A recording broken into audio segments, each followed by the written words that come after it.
Hey guys, Tony here from liveliferide.org. So today I'm at Vivon Bay. I'm about to go down to the beach and have a bit of a squiz and do a bit of drone flying and recording, so see you down there.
Hey guys, Tony Blakey here from liveliferide.org.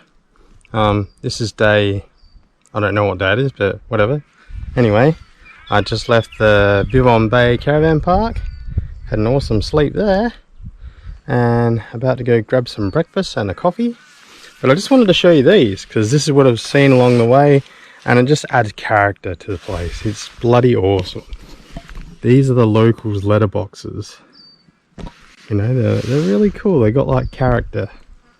Washing machines, barrels, freezers, fridges, dog kennels.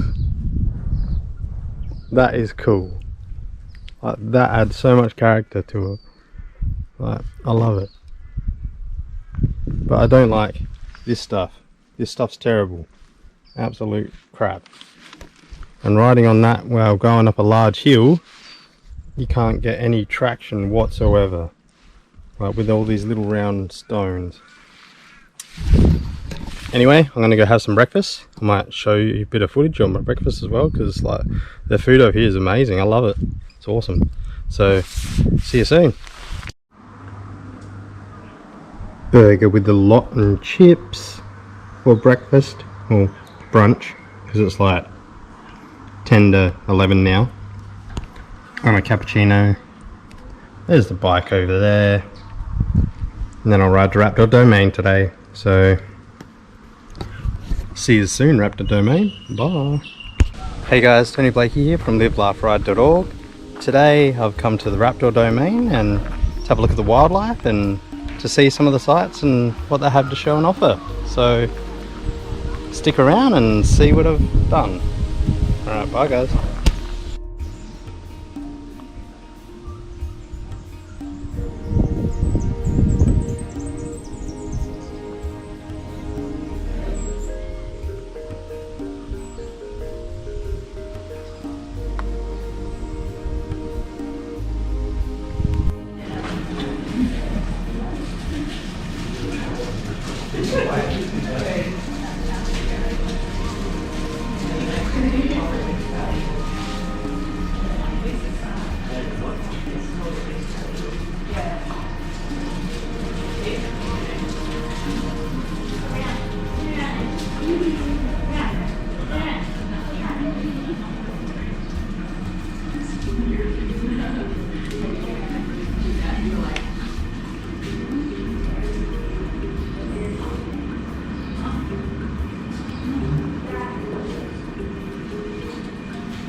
That's the blue tongue, yeah. So eastern blue tongue lizard or eastern blue tongue skink.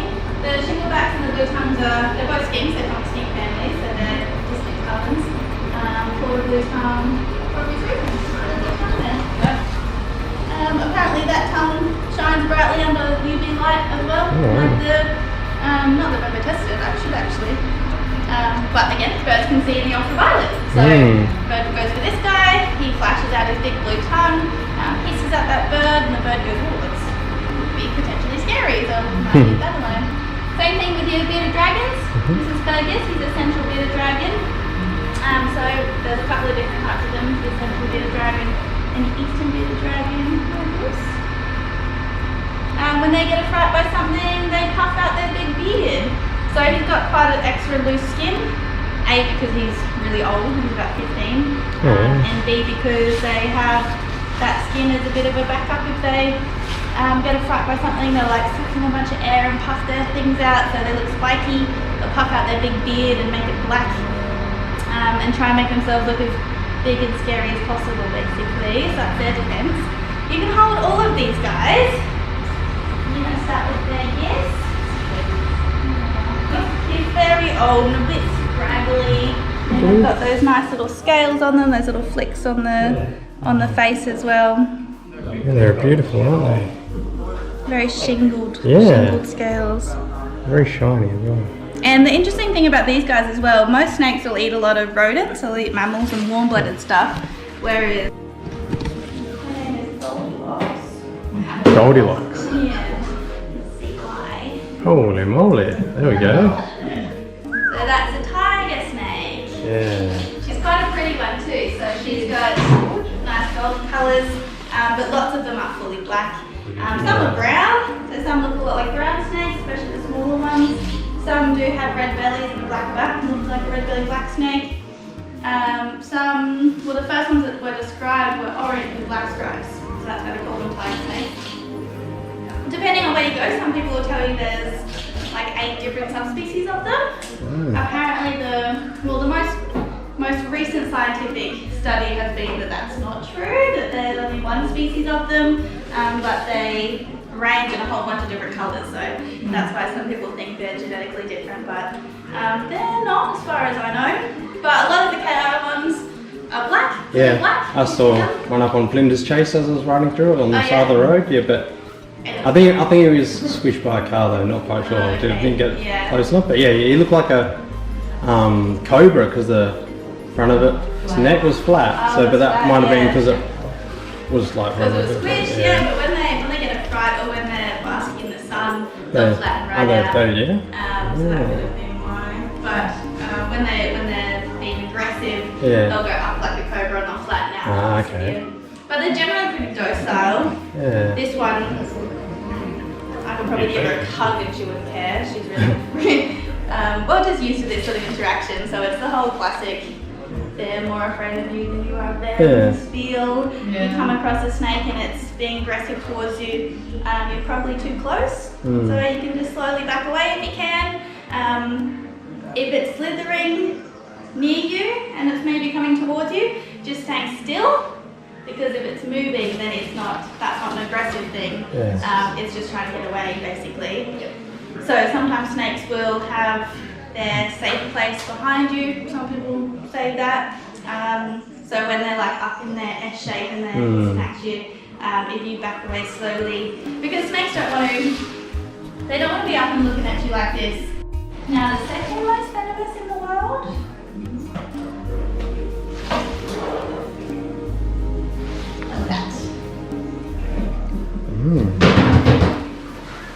King brown? King brown, close, eastern brown. So that's the eastern brown. King browns can get quite a bit bigger than the eastern browns. This is a pretty realistic size for these guys. They do get a bit bigger than him as well. But these ones are responsible for the most bites, the most deaths in Australia apparently, because they're found where people live, basically. They're in all of the major cities except for Hobart and Perth. So they're in Adelaide, Brisbane, Sydney, Melbourne, Cairns, all those places. So people are encountering them a lot, which is why people get bitten by these guys more than any other snake. But again, they're more afraid of you than you are of them. This guy's pretty used to this sort of interaction. Has never been hurt by anyone here, so isn't scared. Couldn't get that's really good job. But you do hear some crazy stories about ground snakes that they've like chased people from the opposite sides of paddocks and that they're you know, flung themselves up like a helicopter and then attacked you that way, or...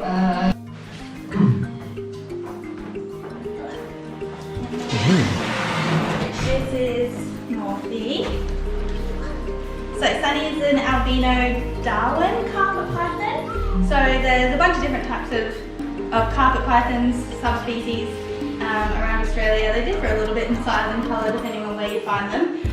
But she's an albino one, so looking totally different to any of the ones you'll find out naturally. Well, they can be naturally albino in the wild as well, but she doesn't have that pigmentation. So a non-albino version of her would be more brown with those stripes. You can see she's got those stripes still. This guy, Morphe, he's a breadline python. So for ages we thought that these guys were another carpet python, another subspecies of the carpet pythons. It was back in the 80s that Mr. Bredel, I think Joseph Bredel, he used to have a wildlife park somewhere around Adelaide. I forget what it was called. Anyway, a local Adelaide dude realised that, or found that they were genetically different. So they're not actually a carpet python at all. They're now called a breadline python. But they used to be called the Centralian carpet python because they're pretty much only found around Alice Springs. So they don't have a very wide range at all. Pretty much only out there in the desert. You can hold both of these guys. When you are holding pythons, especially big ones, use two hands. And the main thing is not to squish and hold on to them. So open hands the whole time. They'll sort of keep wriggling around. You can pop them around your shoulders if you like. I don't mind filming in general. Yeah, I'll film for you. Sunny, not that long ago, she had eggs. She laid a few eggs, but some of them got stuck inside her. So she had to go to, she had to go to hospital in Adelaide and get them cut out of her. And she was quite scarred up for a while, but it seems to have all gone, that scar tissue. Okay. But yeah, so she's had a bit of a rough go at it, unfortunately. But we definitely know she's a female. That's what came out of it. Her name was Grant before that, so. Yeah.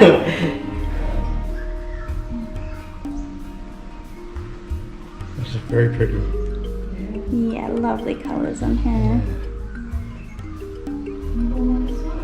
Looks nice in the sun. I'll trade you in a minute, yeah, for sure.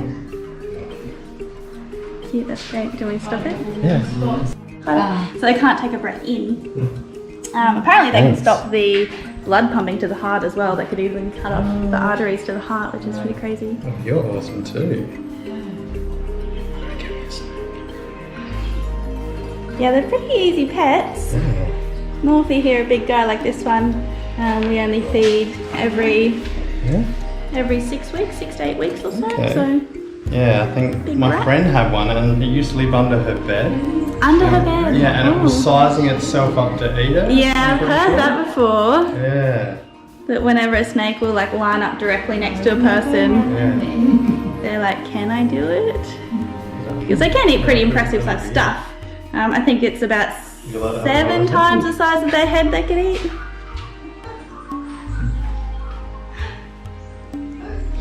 Oops, sorry. You're right. You're good. I'm not great. Wow, the muscle, like, I don't know what I did. No, that's alright. Yeah. So heading into the bird show now, guys. I reckon this show will be amazing.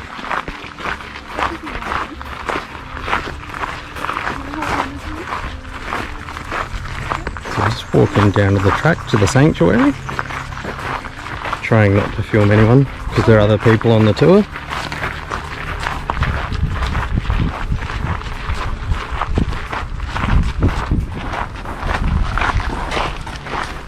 Oh, very nice through here.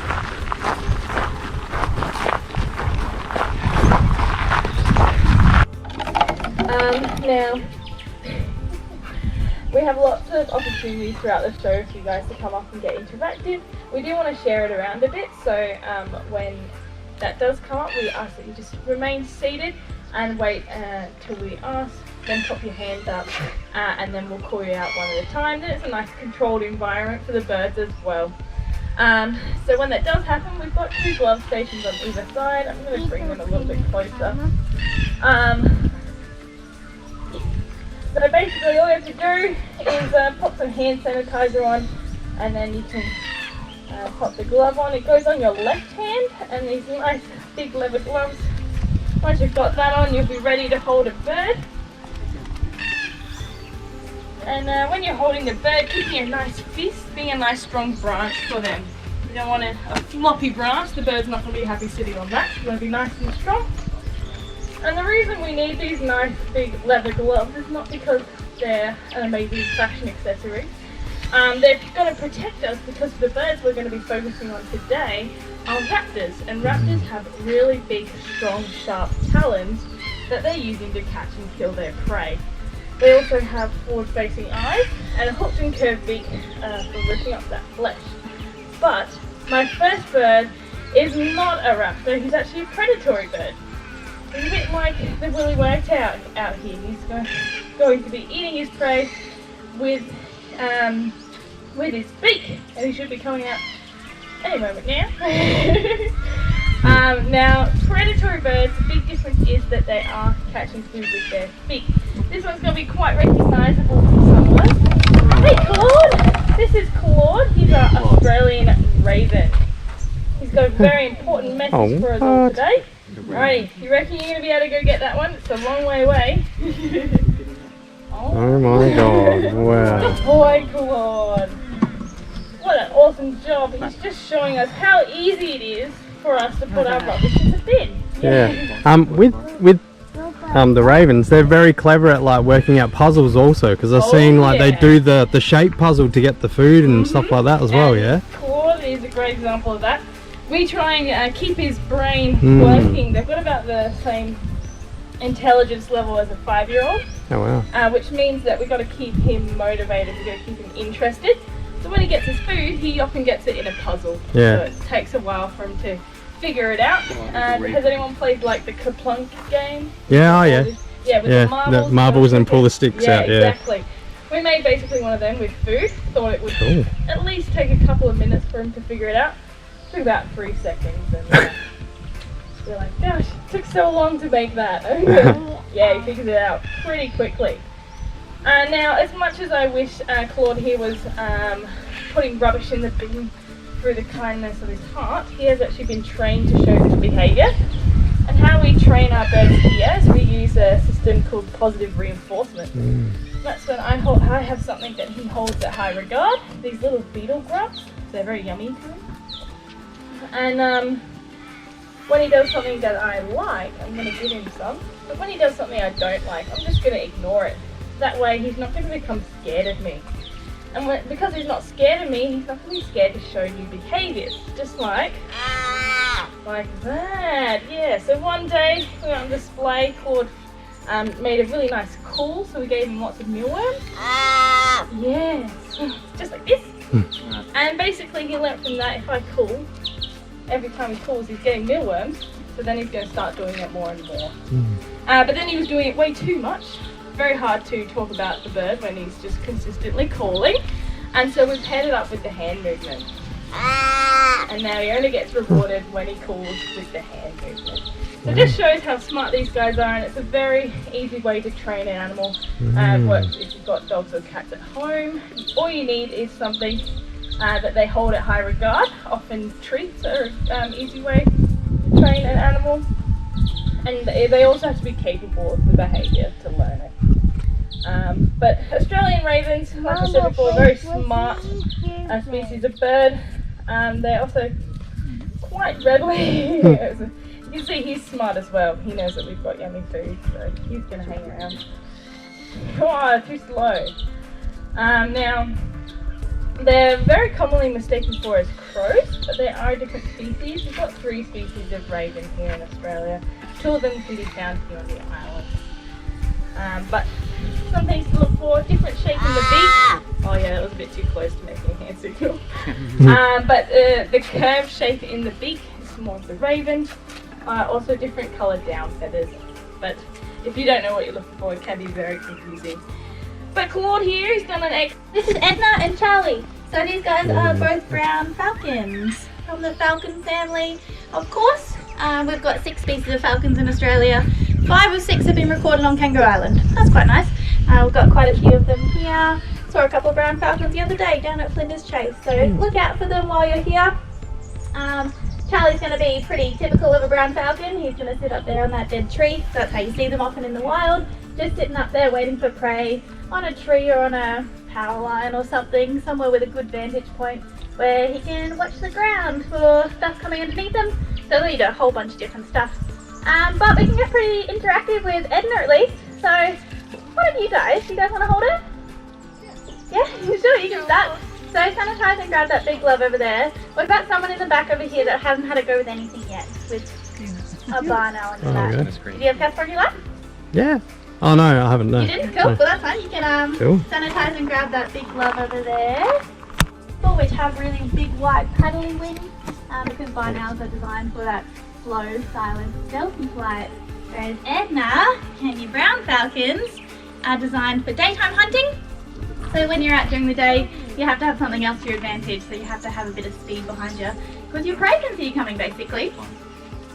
So someone else over there want to have a go? You're getting ready? Yeah, cool. So you can grab that glove. Are you feeling brave? She flies at you pretty heavy. Pretty good. Yeah. I might see if one of these guys at the back that can have a go with anything yet. Let's see. Beautiful.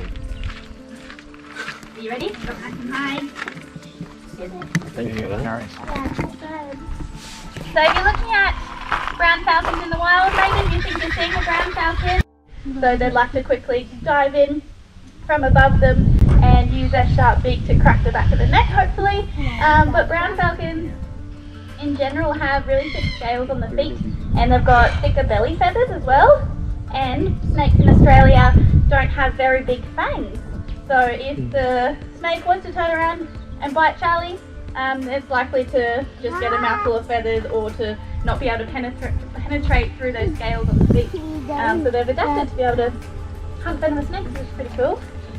And as you guys that came to my reptile show know, birds can eat venom as long as they've got a really healthy digestive system. They can neutralise that protein.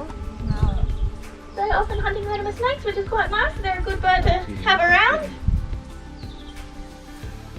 Yeah, cute. I like that. So much food. What's the wire? The wire is a tracker, so that's the transmitter, so that sends a signal back to our receiver.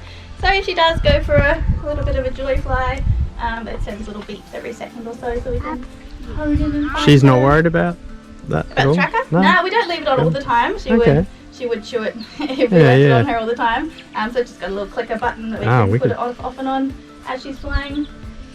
But yeah, she doesn't pay attention to it as long as there's food around. Yeah. Alright, I'll pop it back in. Keely's up next with some more birds, but give these guys a clap. Woo!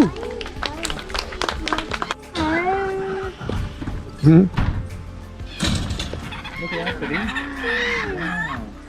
Alrighty, so my next two are going to be pretty crazy. Two rascals. I'll move this bit out of the way. Whoa! You see?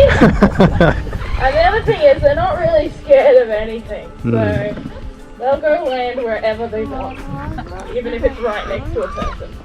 But these two, pretty recognisable. Two laughing kookaburras. I've got Banjo and I've got Patterson. Hey, Patterson. You take Patty. Now, laughing kookaburras, quite a famous Australian bird. They're another predatory bird, so they're not raptors. They're catching their food with their beaks. Now, they're living originally in the eastern parts of Australia, but they've been introduced to Western Australia and Tasmania. So they've actually been introduced to other parts of Australia. Now, they're pretty awesome to have a hold with, so is there anyone who hasn't had a go yet that would like to have a go? Well, yeah, if you want to come up as well and get a few of you up, they do lots of holds. No idea where they're going. But yeah, so yeah, if you want to go put a glove on, if you want to put a glove on from this side, is there one more person who wants to go? We've got 4 gloves. You want to come up first? There'll be more time. Who wants to come down here? Come back. No, they're pretty fast, so probably let's snap the photo. Alrighty, here comes the other one. Alrighty, so I'll grab whoever This way. Yeah, you've got the small glove. the kid's glove. Alrighty, so. Good job. Now these guys are eating quite a range of food items, so they'll go after pretty much everything. So you've got your small reptiles, your birds, your fish. Oh, did he leave? You know, at the moment, because they're molting. Lovely. Did you get a photo? Did you know? Oh, yeah. Oh, there we go.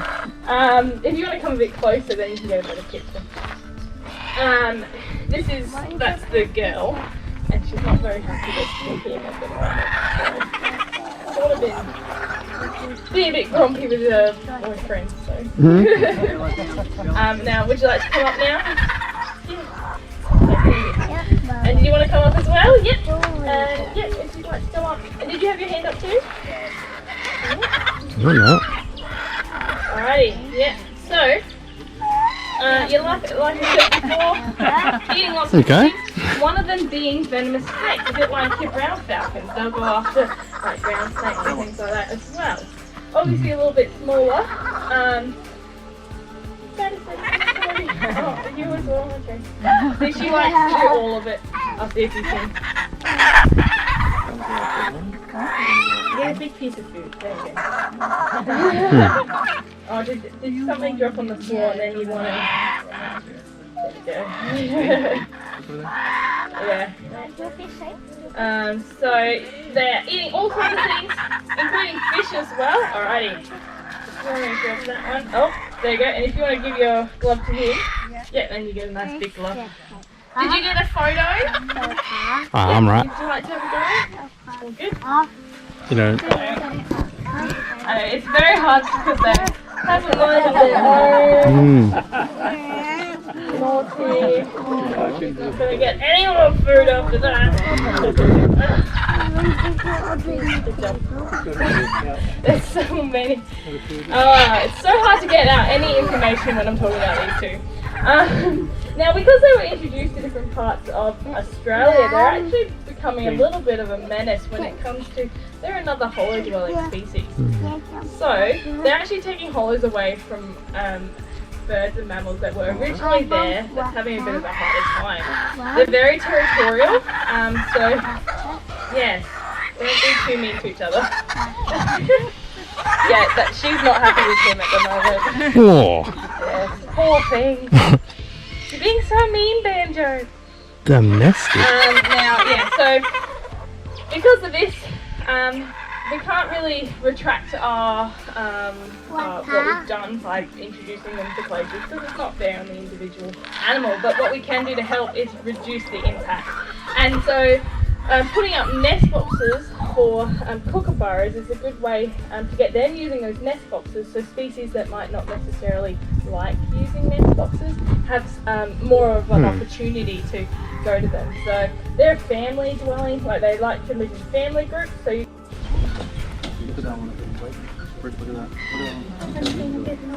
That's okay, Slim never goes far, she'll just crash into a bush somewhere over that way.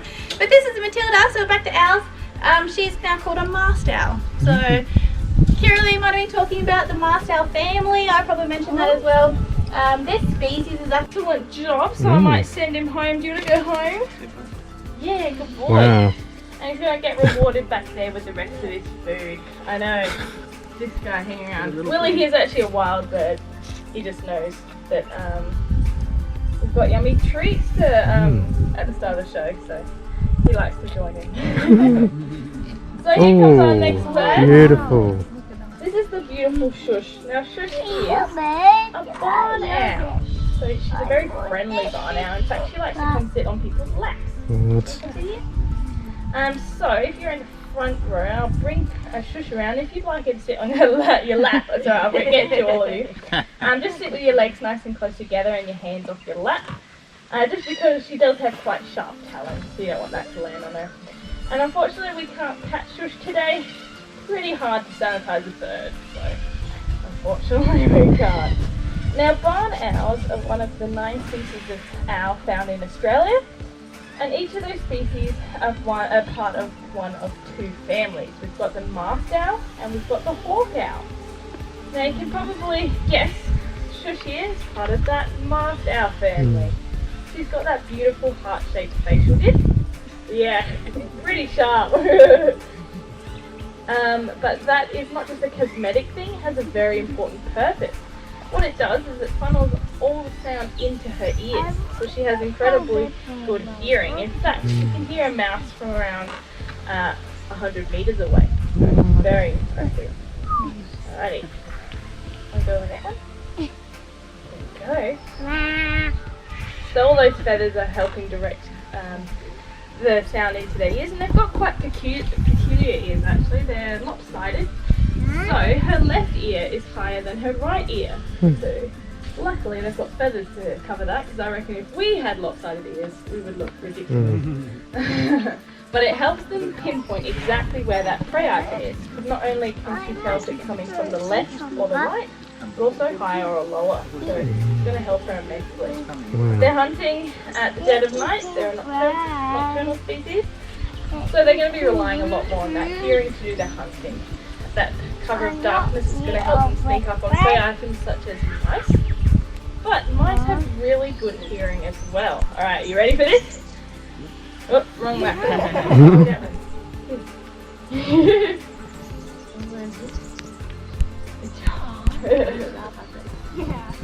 So, that wasn't very long. Go back. Oh, yeah, I can feel the pain. They've got this amazing hearing and this silent flight to be very stealthy as they catch these mice. It's pretty sharp, isn't it? Good job, though. They've got these really soft feathers with ruffled edges, and those help the owl fly very quietly. So compared to something like Claude, the raven, very sleek and sharp feathers, more designed for like being a lot more agile in the air. These guys aren't made for speed, they're made for stealth, so they've got these really soft feathers. Yes, very good. Good gal. Now there are a couple of things that affect barn owls.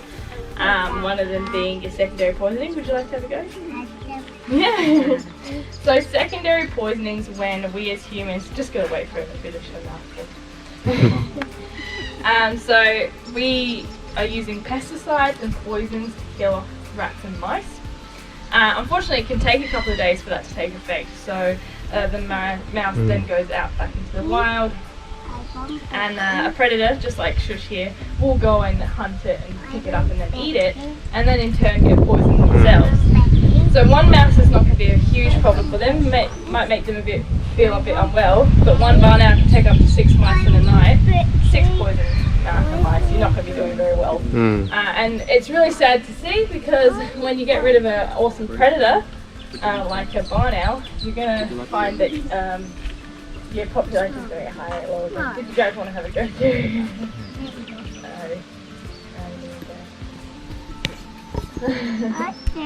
Now don't worry if you're in the back rows, we'll have plenty of other birds coming out a bit later. And did you want to have a go too? No? Oh, good. So I'll get Shush to fly to that perch over there, and I'll get you guys to listen out and see if you can hear it. She's just so quiet. It's very, very quiet. Now they're also affected by just lack of homes.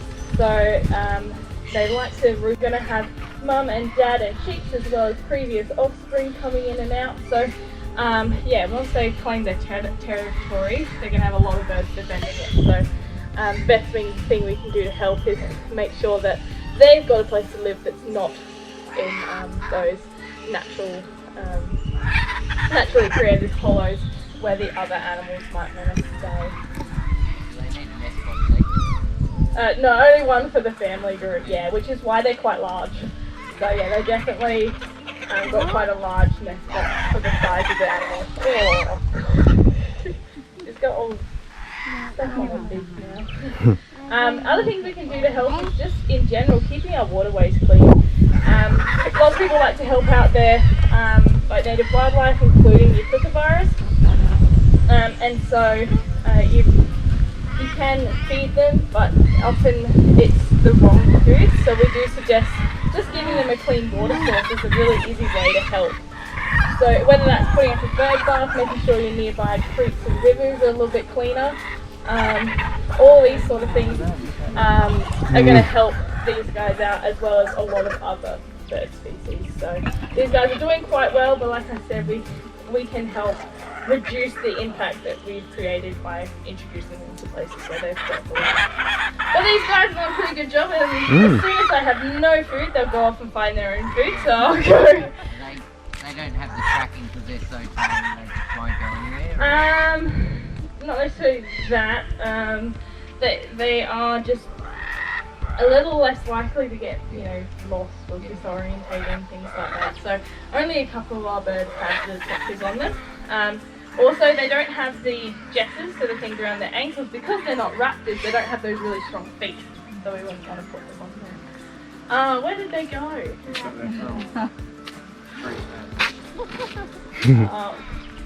to come over here? Yeah, I see you. Alright, I'm going to head back. And grab your next bird out for you.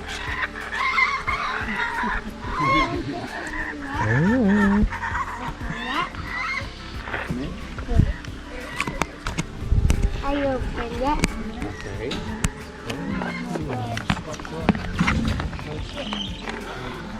Whoa.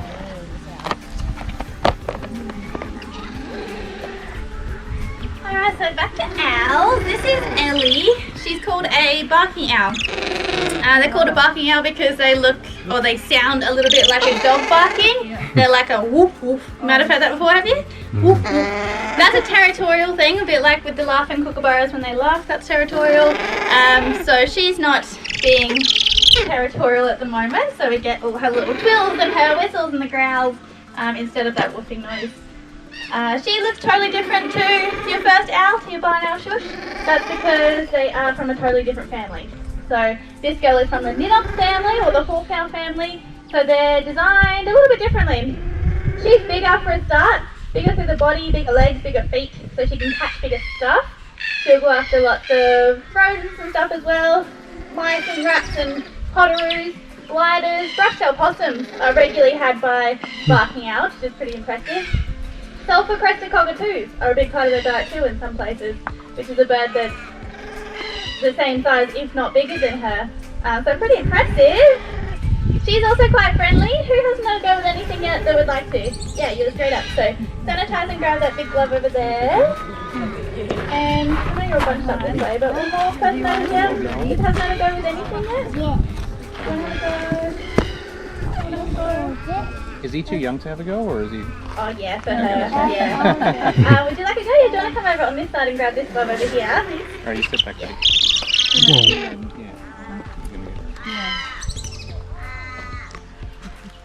So, Ninox family, you'll notice as well with her that as she looks around, she moves her entire head on her neck. She never moves her eyeballs. That's because she can't move her eyeballs. Her eyes are so big and her skull is so small. Thanks, Ellie. There's literally no room left for the muscles that would control eye movement. So her eyes are fixed in her head, a little bit like car headlights. And they're comically big. If we have the same size eyes as she does, by proportion in our size skull, ours would bulge out like tennis balls in a skull our size. So big eyes, little head. Someone else over here want to have a go with Ellie? Exactly, yeah. So sanitizing grab that glove. There we go. Well, did you want to have a go? Yeah, you can. Grab that glove over there. That's enough now. You're itching to have a go with her, are you? Itching for it. There you go, Ellie. Go here. So she's got big eyes, but those eyes are also designed only for long distance. Apparently up close she can't see her own feet. No owls in things like hollows, and hollows can take upwards of 100, 150 years to form, and yeah, they're getting cut down at a very rapid pace. So there's just not enough to go around. You've got about 300 species of mammals and birds that use hollows as homes. So yeah, over there. And so, yeah, there's just not enough to go around. So we can look after our older trees, even the dead ones. They make homes for amazing animals like shush here. And a bit quicker solution is things like nest boxes. So quite a few species are fine using artificial hollows for your nest boxes as homes. And it's a really easy and quick way that we can create more and more homes. So putting up a nest box, getting a family barn owl living in it is not only going to benefit them, it's also going to benefit you. If you've got a mouse problem, one barn owl, 6 mice a night, you're not going to have a mouse problem for much longer. Yes, you've done an awesome job. So she's done a pretty great job today. I'm very happy with that. Would you agree? Yeah. Yeah. So when she does a good job, we like to give her a bit of a treat. She likes these licorice jelly beans. So, do you want that now? Shush. Oh, you just... So if you've ever wanted to see a barn owl eating a licorice jelly bean, now's your opportunity. Are you ready?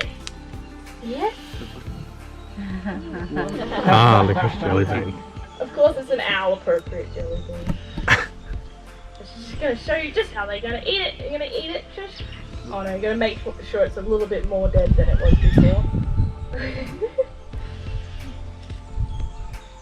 So these guys will eat the whole thing like that. Whoa. Oh yeah. And then they'll Down the hatch. regurgitate a pellet of everything that they don't digest. They're a little bit big for you. But you can see just how quickly it's going down. She could definitely take a few more of these. Especially when they're putting in that energy to go catch it. Yeah. Yeah. A little bit of spaghetti sticking out of the end. But she looks very satisfied now, so I'm going to take her back inside. And Chloe will have your next bird out for you. Thank you. Woo!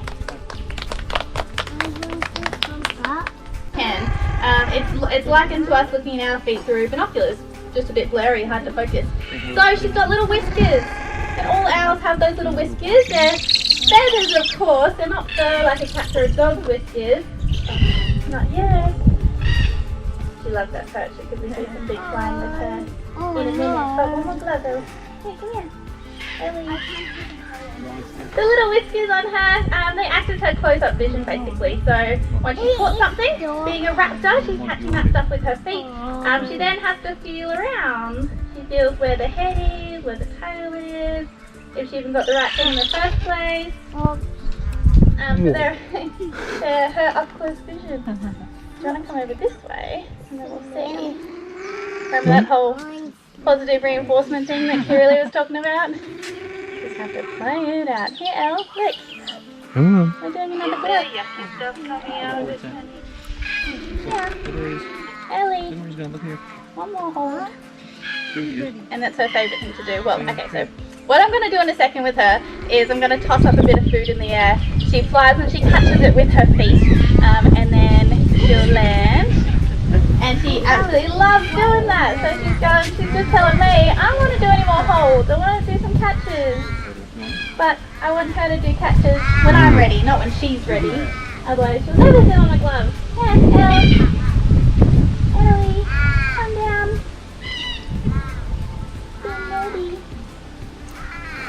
Anyway, she's a true raptor, so she's catching and killing with her feet. They've got ligaments in their feet compared to our hands, which have muscles in them. So if we hold on to something, even a pencil, for too long, we get tired, fatigued. We have to let go of it eventually. She doesn't. None of our raptors do. So once they hold on to something, they can squeeze and hold on forever. They never need to let go. She's not having a bar at me, is she? They never need to let go, which is good, which is why they're such good reflex hunters, why they can catch and kill pretty impressive sized things, and why they don't fall out of trees and stuff as well. Thank you. You got there actually. Good patience, everyone. So the ligaments in those feet is like a ratchet strap. So it's actually more of a conscious effort for them to release and let go than it is to hold on to whatever they've got. It's quite cool. Alright, now you can go there, Ellie. Thank you. So once you jump back over there, I'm going to toss a bit of food. Watch how her feet go right up in front of her face. See that? Pretty good. So she's catching and killing with her feet. And that's what makes her the Dinox family of owls, or the hawk owl family. You'd never see a mast owl family member do that. They're just not designed for it. They literally can't. They've got their slow, silent, stealthy flight. Your barking owls and your Dinox family, they're a little bit medium everything. So they're medium fast, medium silent, which is why they can catch birds, stuff like self-crested cockatoos, and the small rosellas and things. Which is why you can sometimes see them hunting in the middle of the day. They can hunt in the middle of the day if they absolutely need to.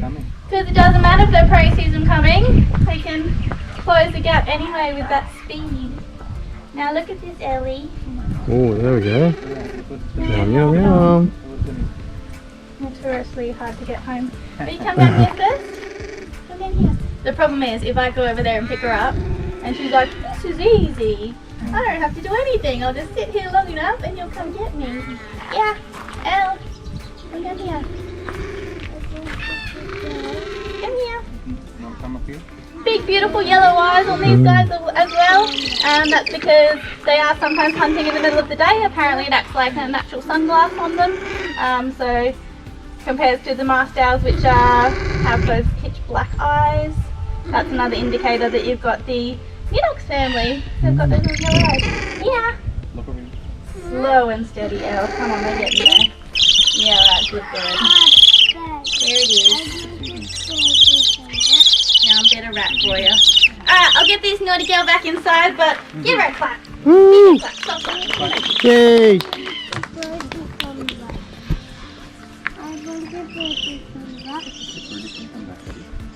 Oh, eagle now. Now. Oh yeah, here we go, wedgie. Alrighty, I've got an amazing girl for you here. This is the beautiful Slim.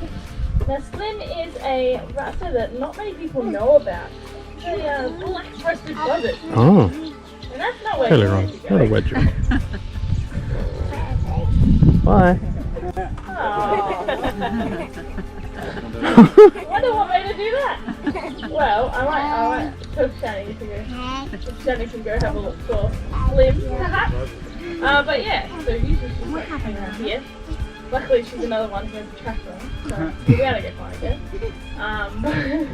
That was really random. I've never seen her do that before. Black-breasted buzzards. So uncommon. Look, even in the show you can't see it.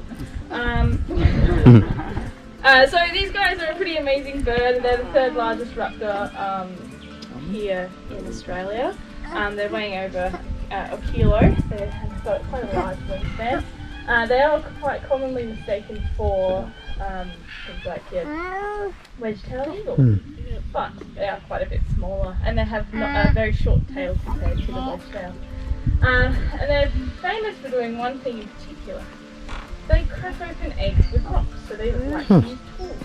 So that's pretty amazing. There's only one other raptor in the world who does that, and that is your Egyptian vulture. And they're doing that with ostrich eggs. Where what Sim was going to show you is they like to do it with emu eggs.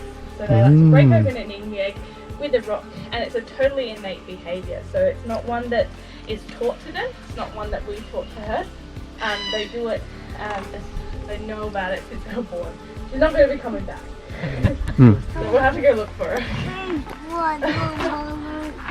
So Chantel will probably have to go do that.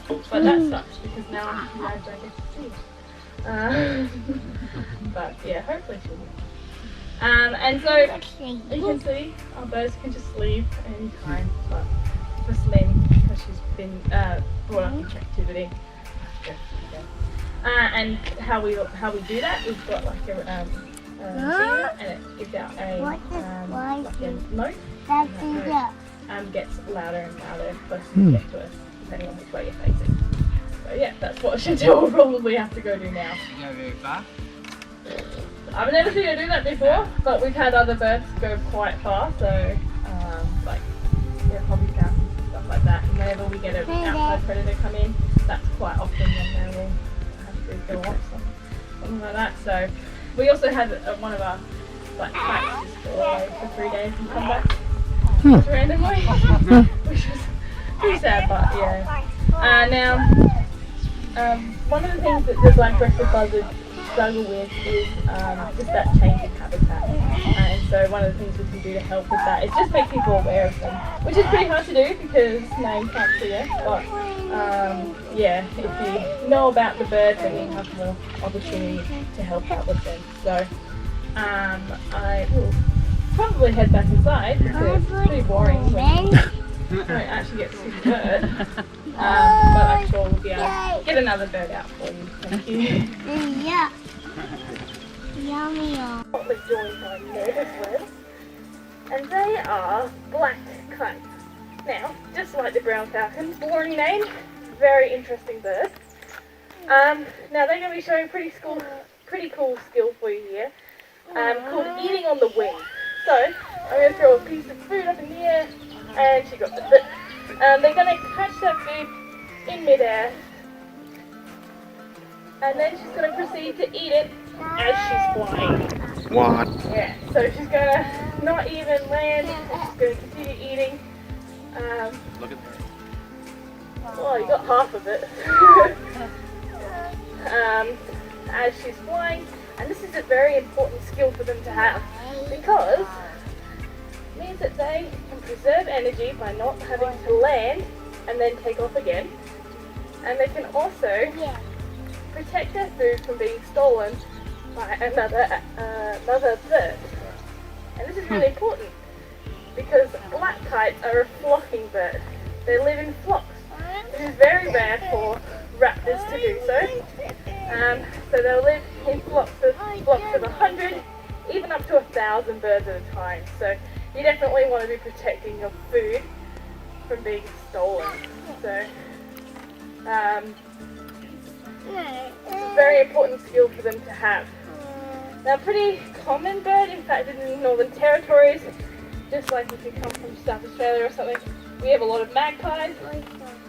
These guys have a lot of black kites. They're quite a common bird to be found, which is really cool to see a raptor species doing so well. In fact, it's the raptor species that's doing the best, in particular here in Australia.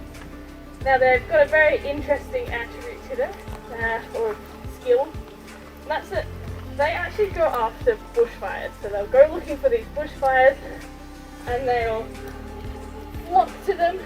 Oh, you've dropped it! And what they'll do there is they'll actually prey on all the like escaping like prey items. So they'll actually go searching for these bushfires. Sounds pretty bad, but basically they just want to barbecue. It's an easy way to find prey. If you know that prey is going to be running around frantic, trying to escape these fires, why wouldn't you go after it? They're using just the natural weather to help them hunt, which is a pretty incredible skill. And there's also been some, like, a little bit of argument on whether they have actually learnt to use the fire as a tool as well. Continuing on that fire by picking up a bit of bush or branch or something like that that's still burning, carrying it off and dropping it somewhere where the fire is not currently burning. So if that was the case, they'd be only the second animal after us to have learnt to use fire as a tool. But it's pretty hard to prove that. They might just have picked up a branch, felt that their foot was sore and dropped it.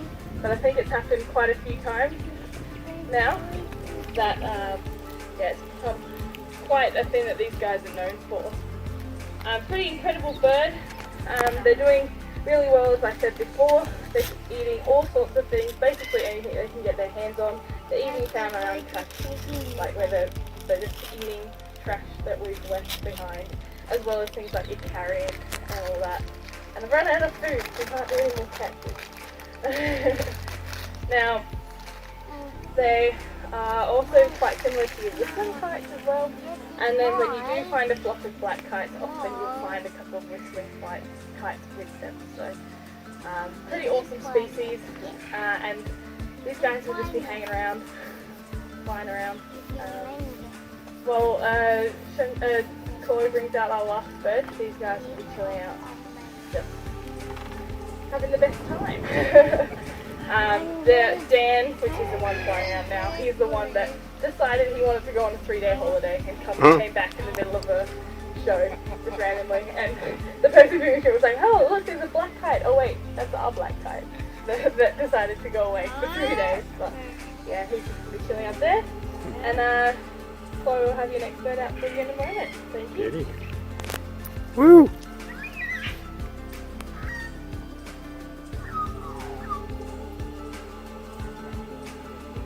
There we go. Beauty. Alright, this is Jenna. She's a female wedge-tailed eagle. These guys are the largest raptor we have in Australia. She's a pretty average sized girl though. She's about 3.3 kilos, 3.25 kilos or so. They can get quite a bit bigger than her, up to about 5.5 kilos. So an extra 2 kilos on her. Yeah, there's Ned. Some good flying. So our biggest raptor in Australia, 4th largest in the world. So wingspan on them, well, wingspan on her I don't really know, mostly because I don't want to pin her down to get that sort of measurement. But 2.4 meters is average for them. Sounds about right for her. That big. That big. So they have been reported up to 2.8 to even 3 meters apparently. So 4th biggest in the world. Pretty cool. She's about as dark in colour as the wedge is likely to be though. Until about their first 10 years of life, they're a more rusty brown, bronzy colour. So if you've seen any of them in the wild, you can guarantee it's a juvenile. It's only once they get to be this girl's age. She's 30 this year. Oh, wow. 30 this year, so she's got her full dark colours and full mature feathers. Still on colour though, she does have a little bit of a lighter patch on the back of her neck and that lighter stripe along her wings. She'll always keep them a little bit lighter. Birds can see in the ultraviolet, quite common for a lot of birds, not just raptors. And apparently those little lighter patches give off signals to other wedge-tailed eagles, things like her age and gender at least. So a wild one flying around would see her as a 30-year-old female, which is pretty cool. It could tell them more though, more that we don't quite understand yet. So they could know how heavy she is or what she had for breakfast or who knows. But they definitely know the age and gender of one another based off those little ultraviolet feather patches, which I think is amazing. Anyway, these guys are found all around the country, as far north as you can go, all the way to the west. They're here on Kangaroo Island, they're in Tasmania. We also share them with Papua New Guinea, so they're quite widespread around the place. They are hunters, they're also scavengers. In the middle of Australia, you'll most likely see them scavenging off roadkill, so it's pretty easy, why not? Plenty of it out there. But it's only when they have access to small stuff is when they will successfully raise their own young. So those ones that are living off roadkill are called floaters because they can't raise their own young that way. Because her beak is not designed to peel off a big slab of meat that she could then pick up in her feet and carry her back to her nest. She can't do it. And they don't regurgitate that back to young either. So when she's got this big huge kangaroo in front of her, great for her, she'd feel full no doubt, but she's got no way of raising young with that sort of food. So they have to hunt to be able to raise their babies, and small stuff is good for taking them back to the nest. Things like small rabbits and blue-tongued lizards, cats and foxes, that sort of thing. Possums, whatever they can get, whatever they can pick up and keep going is when they will successfully raise young. But they're pretty serious hunters as well. Being a raptor, of course, she's hunting with her feet. That middle and that hind talon are the longest and the strongest, and apparently just long enough to pierce the vital organs of our native wildlife. And with a closing pressure in her feet, if she wanted to, some 700 psi. So for comparison, our jaws will reach about 80. So she's got nearly 10 times what a human could bite you at in those two toes, which is pretty insane. And they've got incredible eyesight as well. So she's got the same size eyeballs as we do. It's weird to think about that because such a small skull on her. But if we had the same quality of eyesight as these guys, apparently we could read the headline of a newspaper from 2.5 kilometres away.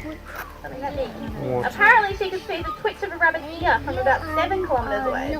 So incredible long distance vision. They're not short-sighted like the owls as well, so she can see her feet. She can look up close, but then off into the distance she can squish her eyeballs to elongate them to sort of zoom in like a telescope to see long distance. So the eyesight range for them is absolutely insane. but you'd want to have pretty good eyes when you're a bird that's like a speck in the sky. I'm sure you've all seen that. But apparently those birds that are up there, it's about 2 kilometres, is about as far as we can see. But they can look at her and she can look at them with all the same detail that we're seeing her right now. So that's just nothing. That's close range for them, which is pretty. They're doing pretty well now. Up until about the 1970s though, we did nearly lose them. They were classed as vermin, there was bounties out on them, so people were paid to shoot these guys. And it wasn't uncommon to see rows of wedge-tailed eagles lined up along people's fences. All because they said they took some lambs and calves. They probably did take some, they're probably still taking some, but it's not enough for them to be nearly said extinct. And we do know now that it's only about 3% of their diet. And they're more likely to go after already dead or sick and dying lambs and calves. They're pretty unlikely to go after a full healthy one. So we don't need to persecute them too much for that, do we? Because they're beautiful. But they're doing pretty good now. Apparently out of all the big eagles in the world, ours is the most all-rounder. So occurring in the most different habitats, which means they've got a pretty good chance of diversifying and using all the different habitats and adapting to different situations. So that's a pretty positive thing. On that positive note, give her a clap. She's a good girl. Yeah. That pretty much wraps up our show. We do have one final message here though, that species minus habitat equals extinction. So if you want to look after all these beautiful guys, I'm sure you've all come here because you've got an interest in wildlife or a passion for it hopefully. It's pretty easy stuff that we can do at home. So putting rubbish in the bin, putting up nest boxes, not using poisons, using recycled sustainable materials like recycled toilet paper, slowing down on the roads. I'm sure you've all seen it. Big eagle on the road, they take a minute to take off sometimes. Moving roadkill as well. If you hit it or if you see some, move it off the road so the poor eagles don't have to get in the way of cars.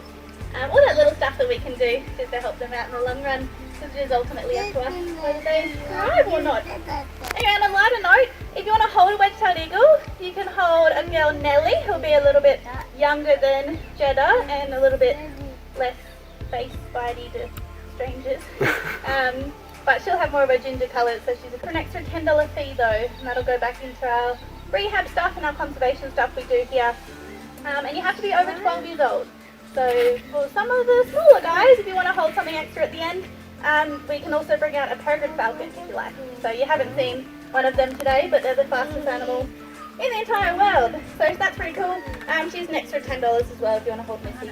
With the peregrine falcon, don't they get up to speeds of like 900 kilometres per hour or something? Not 900. 900? No? 400. 400, yeah. 396 was the fastest clocked speed. Okay. And that was with a little GPS with a small buoy. So it could be faster that hasn't been actually recorded. Okay. But yeah, about 400. Wow, that's insane. So pretty incredible. Anyway, if you want to hold Nelly, she doesn't quite like coming out of the jungle.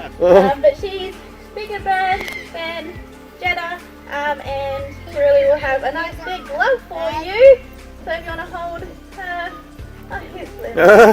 Here they all are. Well, it's a good comparison of black-breasted buzzards looking pretty similar to eagles, but not quite.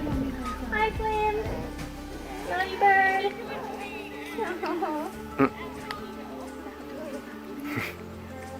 Cool. Anyway, if you want to hold Nelly, stick around. If you've got any questions, stick around. Otherwise, thanks for coming, everyone. We appreciate it. Cheers. Awesome. Thank you very much. You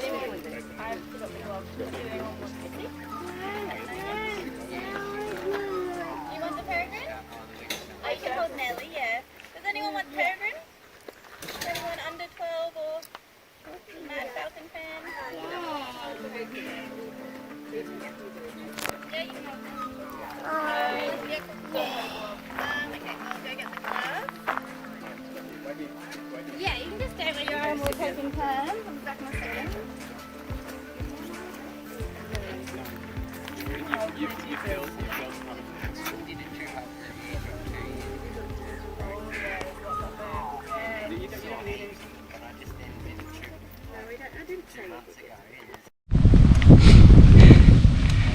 Okay, so just left Raptor Domain and just riding up these hills, but I was going to stay at Raptor Domain camp area but decided to push on to Murray Lagoon. and that's only another 14 kilometers. But I decided to push on because it's Nana's anniversary of her death today,